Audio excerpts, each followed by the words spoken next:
Cake જોઈને જ ખબર પડે કેટલી સોફ્ટ અને સ્પોન્જી બની છે.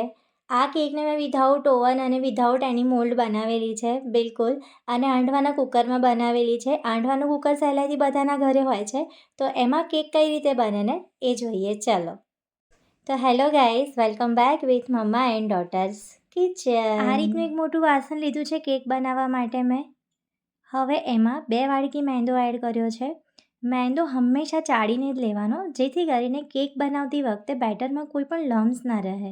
તો આ રીતે મેંદો હંમેશા ચાળવીને લેવાનો છે. 2 બટર લીધા છે મેં. અમૂલ બટર છે, 100 ગ્રામના જે પેક આવે છે ને એ બટર છે. મેં ફ્રીજમાંથી આ બટરને 1 કલાક પહેલાં જ બહાર કાઢી લીધા હતા, એટલે એકદમ સોફ્ટ થઈ ગયા છે. હવે એ બટરને મેદામાં એડ કર્યા છે મેં. બંને બટરને એડ કરી દેવાના છે. બંને બટરને એડ કરી દીધા બાદ એને હાથથી જ મસળી લેવાના છે.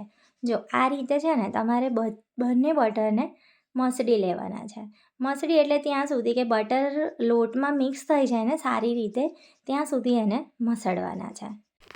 આ સ્ટેપમાં તમને થોડો ટાઈમ લાગશે, પણ આ રીતે એને મસળતા જઈને બંને બટર લોટમાં મિક્સ થઈ જાય ને ત્યાં સુધી તમારે એને મસળી લેવાના છે. પછી બંને હાથમાં લઈને એ લોટને તમારે છૂટો કરવાનો ટ્રાય કરવાનો છે.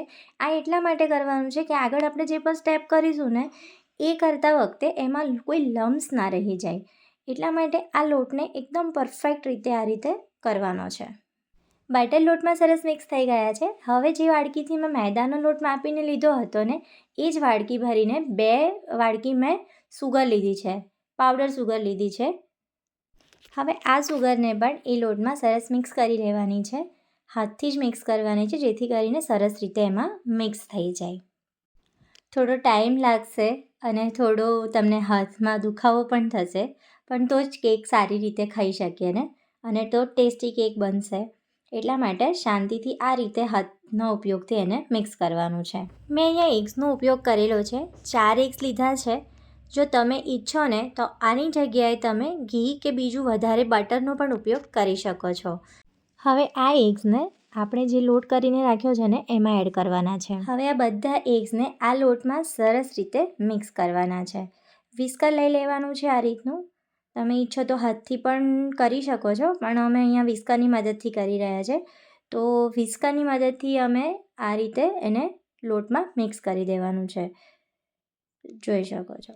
આ રીતે બધા સ્ટેપ તમે ફોલો કરશો ને તો તમારી કેક પણ આવી જ એકદમ સોફ્ટ અને સ્પોન્જી બનશે. બધા એગ્સ જો આ રીતે લોટમાં મિક્સ થઈ રહ્યા છે, ધીમે ધીમે મિક્સ થશે, કેમ કે વિસ્કર બી આમાં થોડુંક ફરતા વાર લાગે.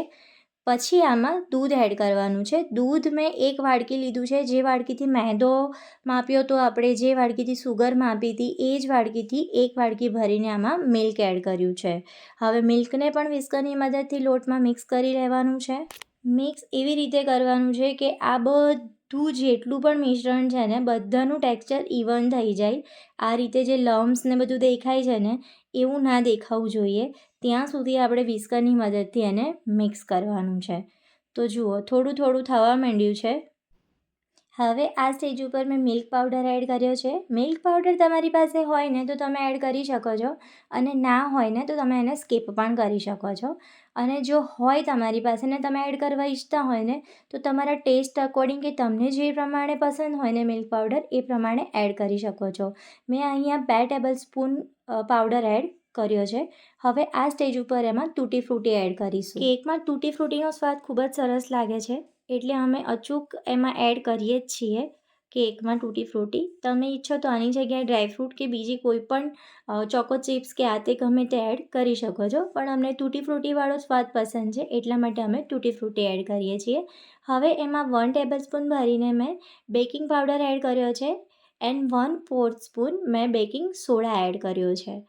બેકિંગ પાવડર અને બેકિંગ સોડાનું માપ ખૂબ જ કાળજીપૂર્વક રાખવું, નહીં તો કેક બગડી શકે છે. હવે મેં 1 tablespoon vanilla essence add કર્યો છે આમાં.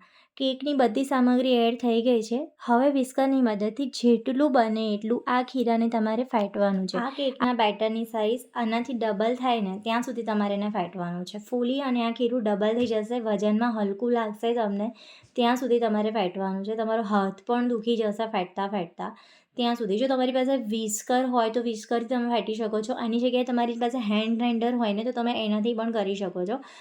ઘણીવાર થઈ ગઈ છે ફેટતા ફેટતા હવે એનો કલર ચેન્જ થઈ ગયો છે બેટરનો. હવે આંઠવાનું કૂકર લીધું છે મેં અને એને ગ્રીસ કરી દીધું છે. અંદર ઓઇલ કરી અને ઉપર થોડો લોટ છાંટી અને પરફેક્ટ કરી લીધું છે. હવે જે બેટર છે ને એ આ કૂકરમાં એડ કરવાનું છે. બહુ શાંતિથી અને કેરફુલી રીતે આમાં એડ કરવાનું છે બેટરને, કેમ કે આજુબાજુ ચીપકી જશે ને તો કેક પહેલાં જ બળી જશે. એટલે બહુ કેરફુલી રીતે એમાં એડ કરવાનું છે. થોડી વાર લાગશે ફ્રેન્ડ્સ, પણ આમાં બહુ કેરફુલી બેટરને એડ કરવું જરૂરી છે, કેમ કે આપણે આંડવાનું કૂકર લીધું છે. બધાને ખબર જ છે જ્યારે આપણે આંડવાનું બેટર એમાં એડ કરીએ છીએ તો કેટલું કેરફુલી રીતે એડ કરવું પડે છે. તો આ કેકનું બેટર પણ આપણે એ રીતે જ વ્યવસ્થિત રીતે એમાં એડ કરવાનું છે, જેથી કરીને ક્યાંય ચોંટે નહીં અને સરસ રીતે એમાં એડ થઈ જાય. તો જોઈ શકો છો આંડવાના કૂકરમાં બધું જ બેટર અમે સારી રીતે એડ કરી દીધું છે. આ આંડવાના કૂકરને ગેસની ફૂલ ફ્લેમ ઉપર 5 મિનિટ માટે મૂકવાનું છે, જેથી કરીને કેકનું બધું જ બેટર જે અનઇવન લાગી રહ્યું છે ને એ બધું સેટ થઈ જાય. ઢાંકણ ઢાંકીને 5 મિનિટ માટે થવા દઈશું. 5 મિનિટ થઈ ગઈ છે ફૂલ ફ્લેમ ઉપર થવા દીધે. હવે ગેસની ફ્લેમ ધીમી કરી અને આ રીતની જે રીતે આપણે આંડવો મૂકતા હોય છે ને આંડવાના કૂકરમાં નીચે એક નાની રીંગમાં આપણે રેતી મૂકતા હોય છે એક નાની ડીશમાં, તો એ રીતે રેતી ભરી અને એ ડીશ નીચે મૂકવાની છે અને એની ઉપર આંડવાનું કૂકર મૂકવાનું છે અને એકદમ લો ફ્લેમ ઉપર થવા દેવાનું છે. 1 કલાક માટે ધીમા તાપે આપણે એને થવા દઈશું. 1 કલાક થઈ ગયો છે. ચેક કરી લઈશું કેક થઈ ગઈ છે કે નહીં. વાવ, કેટલો ફાઇન કલર આવ્યો છે, જોઈ શકો છો તમે. આંડવાના કૂકરમાં કેક બનાવી છે, કલર કેટલો સરસ આવ્યો છે. ટૂથસ્ટિકની મદદથી આપણે ચેક કરી લઈશું કે કેક આપણી થઈ ગઈ છે કે નથી થઈ. તો ટૂથસ્ટિક નાખી છે, ટૂથસ્ટિક એકદમ ક્લીન આવી છે, એનો મતલબ આપણી કેક પરફેક્ટ બની અને રેડી છે. કલર ખૂબ જ ફાઇન આવ્યો છે, ફૂલી અને ડબલ થઈ ગઈ છે કેક, જોઈ શકો છો. હવે આને હું અનમોલ્ડ કરીને બતાવું છું તમને. આ રીતે એક મોટો થાળ લીધો છે અને એને કૂકર ઉપર મૂકી દીધો છે. આંડવાનું કૂકર ઢાંકી દીધું છે મતલબ થાળથી, અને હવે આંડવાના કૂકરને ઊંધું કરી દઈશું. થાળને નીચે રાખી અને આંડવાનું કૂકર ઊંધું કરી દઈશું અને આ રીતે ઠપકારતા જઈને કેકને એમાંથી અનમોલ્ડ કરવાની ટ્રાય કરીશું. ગરમ છે, બહુ કેરફુલી કરજો આ સ્ટેપ, કેમ કે જુઓ મમ્મીએ કપડું જ પકડ્યું છે બિકોઝ કે કેક બહુ જ ગરમ છે અત્યારે. તો ફાઇનલી માર્કેટ જેવી સોફ્ટ સ્પોન્જી કેક બની અને રેડી છે. જો તમને પણ આ કેકની રેસીપી ગમી હોય તો મારી ચેનલને લાઇક, શેર, સબસ્ક્રાઈબ કરજો અને કમેન્ટ્સમાં મને જરૂરથી જણાવજો કે કેક કેવી છે.